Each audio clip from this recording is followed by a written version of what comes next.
So guys, I'm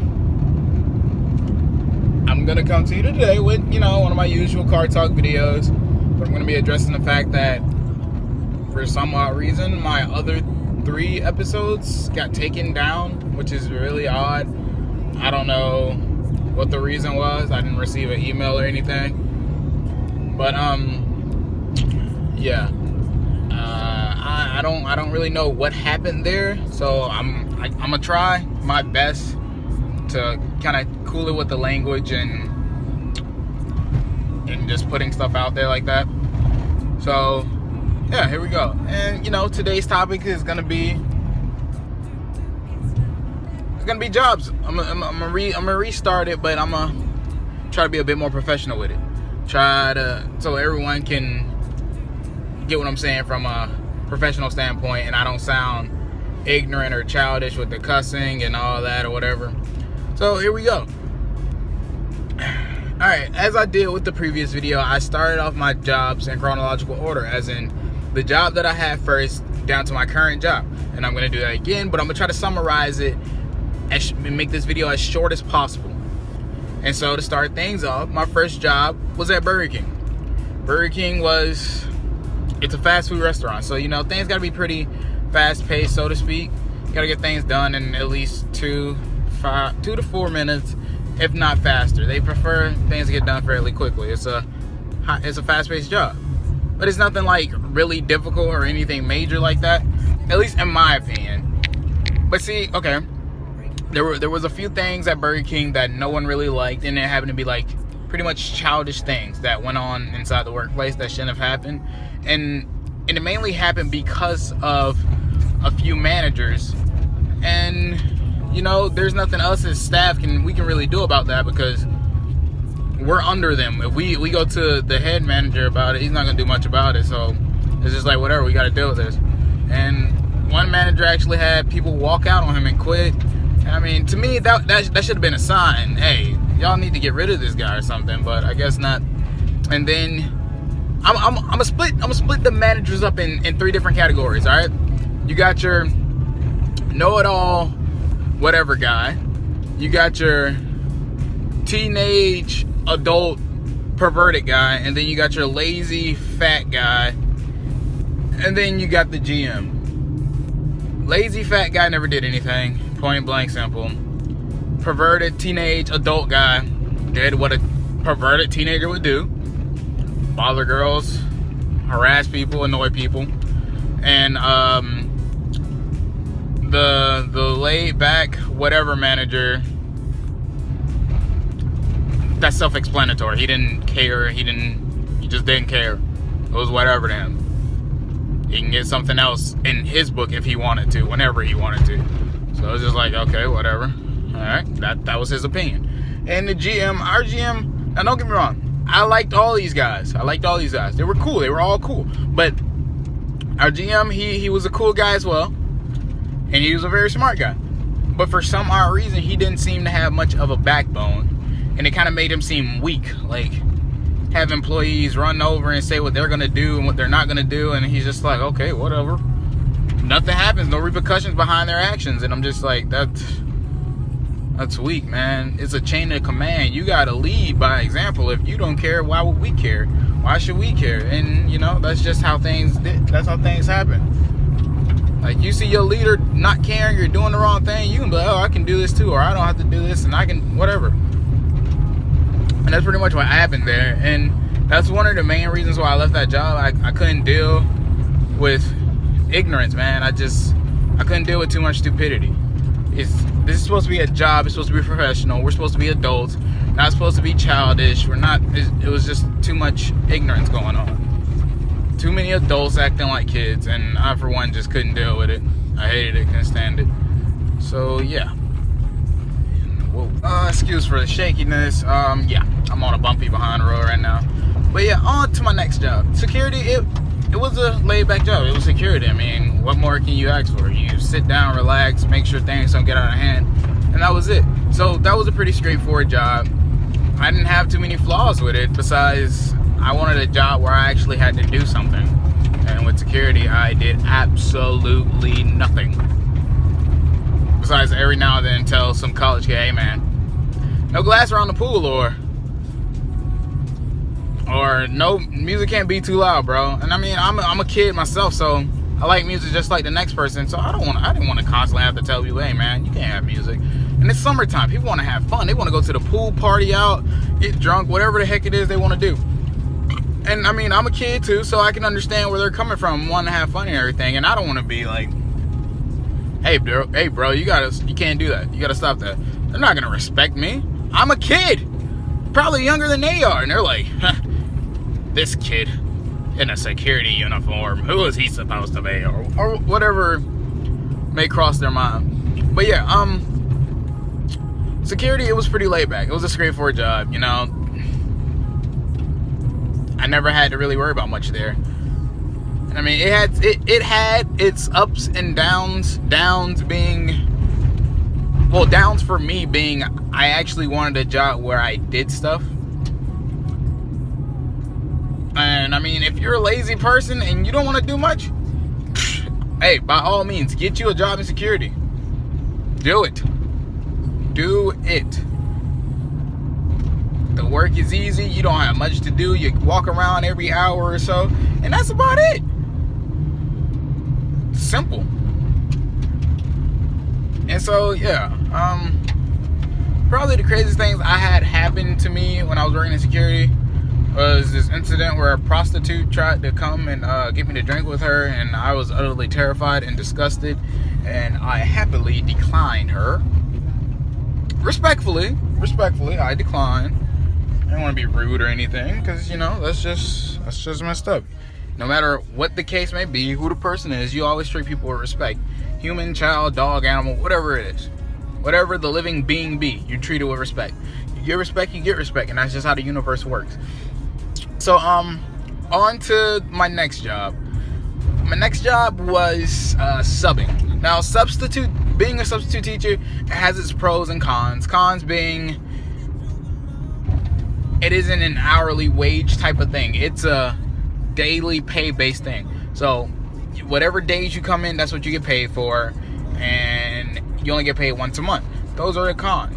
Now the pros are, if you're like me and you enjoy the company of kids, or you enjoy being around kids, you get to I'm not gonna say force your influence upon kids, but you get to spread your influence upon kids. Like, let's say there's a trouble kid always getting in trouble, kid don't like his teachers. You're a young cat like myself, you're pretty young, and he's like, whoa, I can look up to this guy. He's been to school. I think I saw him a few years ago when I was just getting into middle school or whatever it may be, and kids looked up to me because of that. And I've had my influence on quite a few kids, and they looked up to me. They're like, man, Mr. Kennedy, can I come and sit in your class or wherever you may be today or whatever? I mean, don't get me wrong, if I could, I wouldn't mind taking all the students that like got in trouble and actually like being in a class with me. I would have took them, had them in a class with me, and I wouldn't mind talking to them or anything. But I mean, that's not the case. I can't do that. So fact of the matter is, it was laid back. It was chill. I mean, I'm a substitute teacher. All I gotta do is give you your work. It's up to you to do it. I'm not gonna force anyone to do nothing they don't want to do. That's like trying to make a horse drink water by leading them to the lake, or however the saying goes, whatever. You know what I'm talking about. You can lead a horse to a river, but you can't make them drink. Something like that. I think that's how it goes.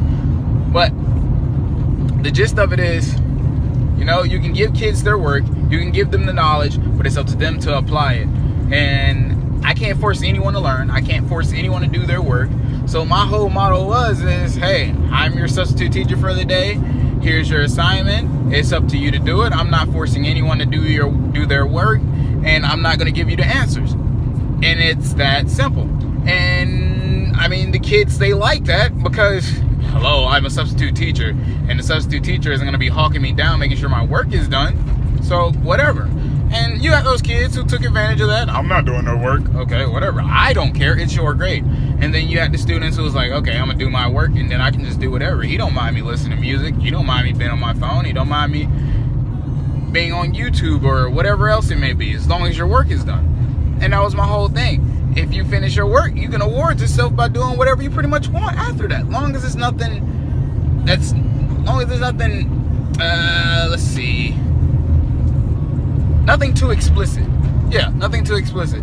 Because you're in school, so clearly you don't want to be in a classroom and the principal walk in and you have a student on their phone watching twerking videos or something of that nature, and then you got the principal looking at you like, what is this? What is this kid doing? What is going on? You're supposed to be watching over them, making sure they're doing the right thing. And then I look like the fool and the dummy because I gave them a little too much freedom. That has never happened, by the way. Never has it happened, because my students respect me and I respect my students. And like I said before, I believe that you should treat anyone, no matter age, race, gender, whatever, you treat them with respect. And see, I'm how can I put this?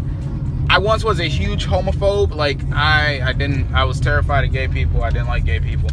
But after I started subbing, I'm like, no, I can't treat these kids any differently just because this is what they are. I mean, I can't treat them like they're just dirt or whatever. I have to treat them like I treat every other kid. And that's exactly what I did. I had a few homosexual students, and if they weren't homosexual, they sure seemed like they were. So forgive me if you weren't and you watched this video, but they seemed pretty homosexual to me, and I'm like, all right, that's their lifestyle. I can't force them to do anything they don't want to do. So I'm not going to treat this kid any differently than I would a straight male or a straight female, because that'd just be unfair and it'd be biased and it'd just be messed up. And I'm not that type of person. I want to treat everyone with respect, no matter the race, gender, age, whatever. I want to make sure everyone gets the same respect that they deserve. So I did that much. And that's pretty much it on that note. That was probably my only obstacle, and I'm glad I actually did take on that job, because I matured a bit more because of it. Because of the fact I had to be around kids, I gained more patience. Because of the fact that I wasn't a huge fan of gays and homosexuals, I grew to accept that you can't change how someone is, or you can't force someone to change. So I just let it be. Whatever. Last but not least, I'm talking about my current job. I'm currently an auto technician at Acura, Proctor Honda Acura, Proctor Companies, whatever you may know them. And I love this job. And the reason I love this job is because my whole reason for wanting to be a mechanic was because my dad was a mechanic. And my whole thing with that was, okay, when I got old enough, I wanted to build a car with my dad. My dad passed away, so that can no longer happen. So my plan is, work at this place, get as much knowledge as I can from here, and then go to school, get even more knowledge, and further myself. Now, I don't plan on making a career out of auto technician or mechanicking, whatever it's called. No, that's not me. I want to go to school and major in something like digital design, photography, business, something like that. And I still plan on doing that. It's just a matter of time. And I think I'm going to start on that really soon. And I mean, this job is fairly laid back. It's fairly simple, self-explanatory. You do the little online test stuff they give you to do, training course. You learn everything you need to know. And yeah, it's simple. Once you get the hang of it, you got it. Now, I like another reason I like this job. Not even my first week there, everyone that I came into contact with that worked there, they made me feel like I've been working there like pretty much all my life. And I felt like I was accepted from the beginning, which is a very good feeling, especially coming into a new job, because you don't want to go to a new job and you feel like people are looking at you odd, giving you odd looks, or people just like, why is this guy here? He's new. He go back wherever he came from, whatever it may be. I didn't get judged because of my appearance. I felt 100% comfortable with the way my hair is, the way I look. I mean, this is before I had really shaved, so my face was looking kind of rough as well. And I felt like everything was good. And I mean, I think it was, 2 days ago, I had orientation. I've never had an orientation for a job, and I felt like this is what a job should feel like. I should have orientation. I should meet like all the new people as well. I should go around to all their other businesses and meet other people, and that's exactly what we did. We went to every Proctor dealership, and we met everybody. We had everybody in orientation were pretty much new. Like, they had came there within a most recent 4 to 6 months or so. And yeah, it was pretty cool, man. Everybody I met was solid. It was decent. Everyone respected each other. Everybody seemed to get along with each other. It was no weird vibes or anything. And so yeah, I'm 100% satisfied with my current job, and I plan on being there for quite some time. And so to end this video off, I want to encourage anyone who watches this to just be yourself, man. I know I said this in previous videos if you've seen them, but be yourself. That's all you can be. And if you be yourself, there's nothing that can go wrong. So yeah, until next time, y'all. Peace, love, prosperity, all that good stuff. Good vibes. We out here.